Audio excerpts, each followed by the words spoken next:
I think we have action. I think we are connected this evening to the internet.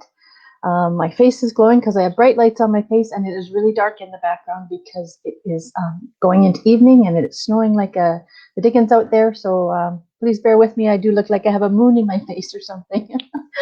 Hello and welcome everyone to morning, afternoon, or evening, depending on where you are tuning in from. Today I am participating in, if you have never caught one of my lives before, I am participating in a 14-day Go Live video challenge.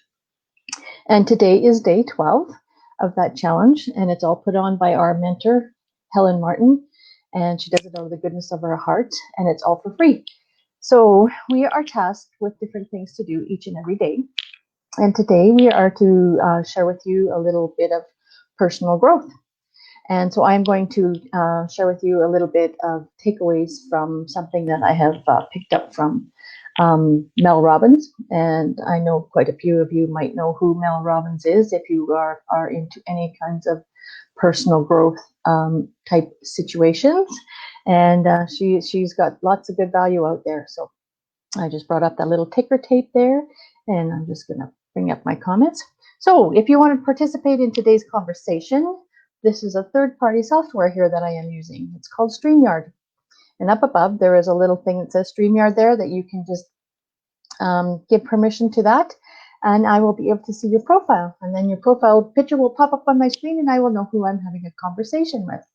And I'm going to keep today's little discussion brief because I've got a splitting migraine. You might be able to see it in my eyes.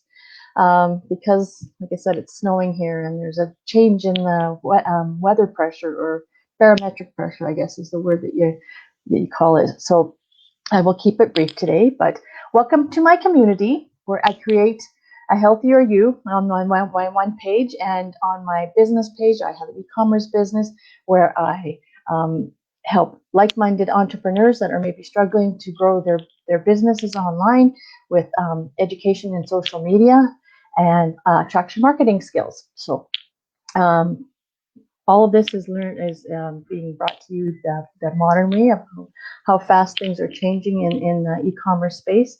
So hopefully you can gain some takeaways from some of the things that I pass along to you as well.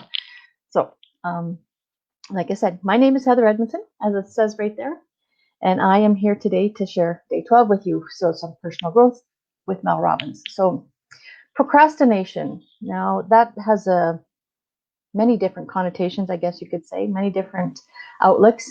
A lot of people procrastinate when they are stressed out, and especially right now with all that's going on. And now we're moving into our winter season. People are moving into their homes and trying to stay warm here, especially in Western Canada, or in the Northern Hemisphere, because we are going into winter here. And it gets kind of scary, the way that we all have to be isolated and such, wearing our masks, and maybe not having as much human contact as we would like, as we would prefer to have around us to keep us motivated and to keep us from being an emotional wreck, or to keep us on track with maybe healthy eating habits, or workouts, or anything like that. So do you procrastinate when you are feeling stressed? You want to avoid doing the tasks that need to get done in your day.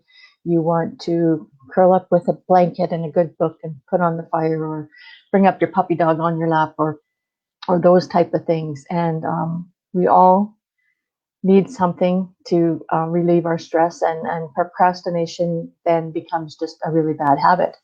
So when you are feeling yourself getting stressed, and you're checking your email, or sitting down to watch television, you need to get up and take a break from that and go and try something different even if it's only for 5 minutes. Your brain needs a break from all the things that are maybe going on in your life, and you need to move it in another direction. So by doing that, it can be a split thing to just shake up your brain and make it move in a different direction.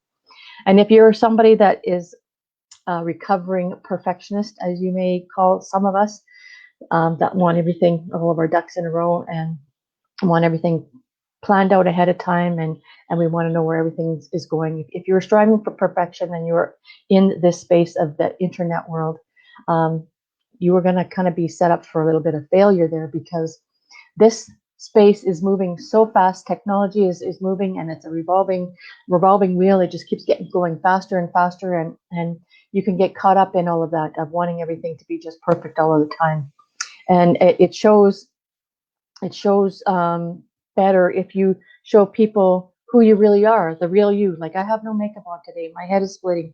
My hair is, well, a mess, and I'm just wrapped up in a warm fuzzy clothes here because it's snowing outside. I haven't gone outside for 2 days because it's been snowing, and this is the real me. And people can relate to that a lot easier than everybody having their hair perfect and their makeup perfect and their perfect house or their fancy car or whatever it is, because a lot of those are unbelievable type scenarios that maybe those people are setting up, and people can relate to a more natural and real and raw human being.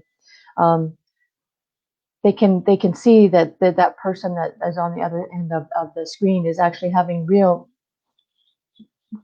turmoil inside themselves, or real things that need to have action taken to them, or problems that maybe need to be solved. None of us is perfect. None of us will ever be perfect. And if we're striving to present that everything is going to be perfect at all times, it's not going to happen. So then, like I said, then we're setting ourselves up for failure right away. So remember to be selfless and give to others, and expect nothing in return. A lot of us females, especially, that are caring, as myself, a nurse or a teacher or anybody like that shares so much of themselves or gives so much of themselves to everyone around them, it can be a very daunting and draining experience. And then you don't have much left over for yourself. I found that when I went into nursing, went back to school when my kids were all small, and they got things left on the side, because I was so exhausted when I would come home from a shift, a 12-hour shift, and they'd want to crawl up on my knee, and I'd say, like, I have nothing more to give. I'm exhausted.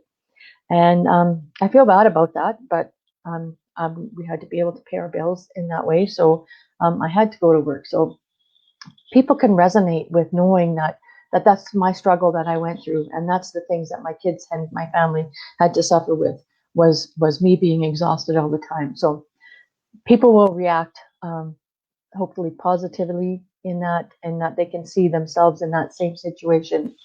And lots of people's egos will creep in at this point, and won't want to believe and won't want to show that that is the real them. So don't let these thoughts attach to you. You can choose how they're going to affect you. You can choose. I was listening to another mentor today, and he said, how did he word it? He said that every day is a do-over. We start every day fresh, and you can pick the path that you want to take. You can take the path of least resistance, or you can take the path that you have to overcome a bunch of scary obstacles and do things that aren't in your comfort zone.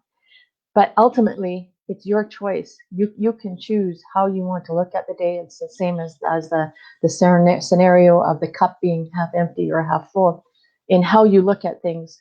So if you want to become successful at whatever it is, if you want to become a sports player, or you want to become better at chess, or you want to be, I don't know, whatever it is for you, you make those choices.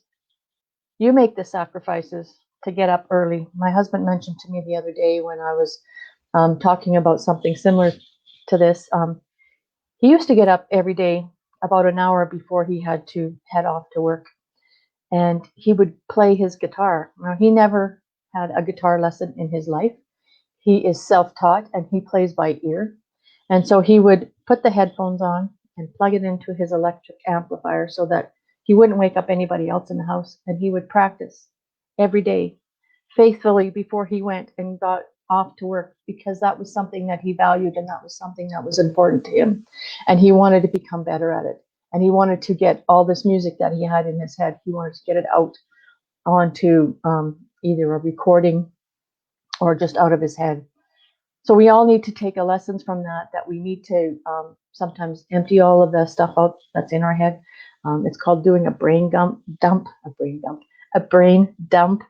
and get that information out of your head, or it just races around in your head all over and over and over and over, and then you live your life, and then you have regret that you never got all that stuff out of your mind.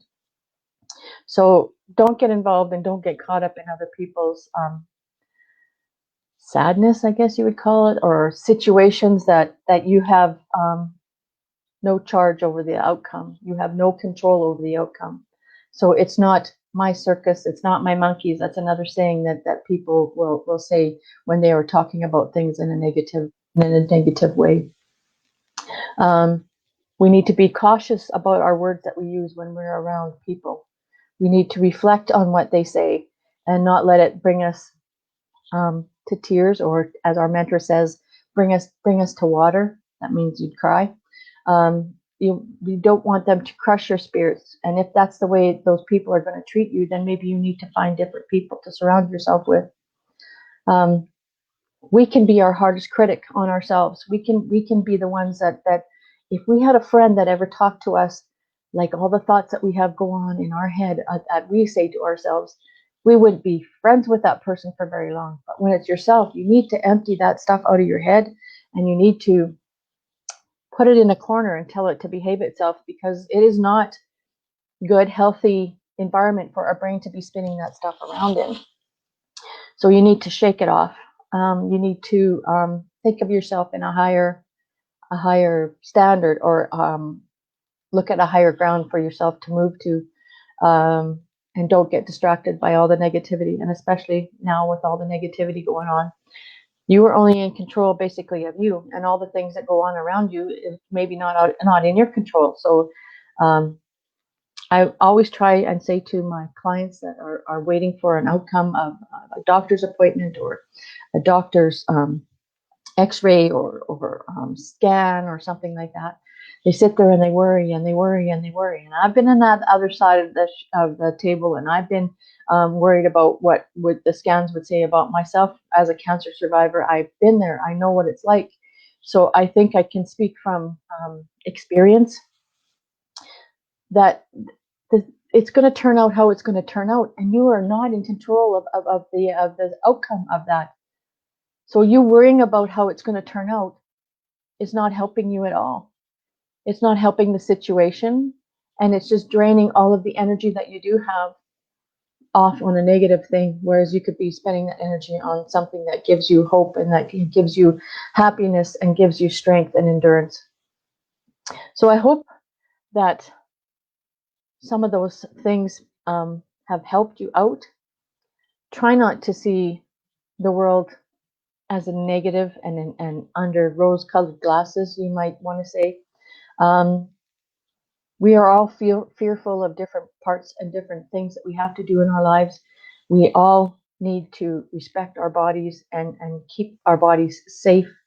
And like I said, stress and worry can take so much out of you and take all of that energy that you need to be spending on something else. So wishing you the best rest of your day, whatever time of the day it is for you, wherever you are tuning in from. If you are coming in on the replay, do let me know where it is that you are coming in from. I appreciate knowing that, and I will give you a shout out after the fact. We only got a couple more days here left of this challenge, so do stay tuned. If you want to get my notifications of when I'm going live, just tap on the three little buttons on the right-hand side of your screen, or on your phone. There'll be three little buttons, and it'll turn on your notifications for when I am going to go live, and then you'll get a notification saying that I'm going live. Tomorrow is a special day. We are going to do another duo live, so do stay tuned for that.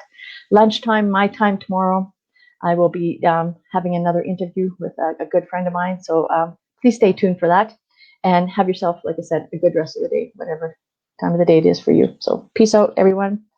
I'm going to go take some more medication and hopefully not have a headache anymore. Bye-bye for now.